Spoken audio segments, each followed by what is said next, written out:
10 to the power 2 equals 100. 10 and 100 cancels out each other, leaves us with 10 here. 8 times 10 gives us 80, and 64 divided by 80 equals 0.8. But this answer is not right, because according to the order of operations, we must solve parentheses, then exponents, then multiplication and division, and finally addition and subtraction. Remember, if in any expression we have both multiplication and division present, we must work from left to right, and same applies to addition and subtraction. Now let's rewind and solve this problem the right way. If you notice, in this expression we have a division and a multiplication operator present here, but we do have exponent involved too, and we have a fraction involved in between. According to the rules, exponent has higher priority here, so what we need to do is we need to solve this part first. 10 to the power 2, that gives us 100.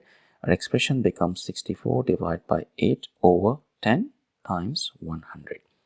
Now we have two operators present here, division and multiplication. In between there is a fraction involved. It's not a division operator, it's a fraction.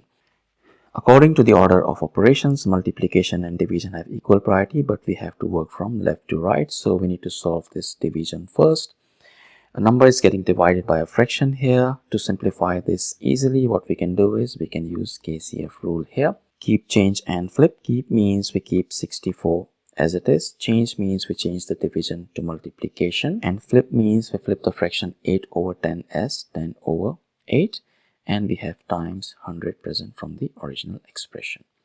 Now to simplify this further, we notice that we have two multiplication operators present here.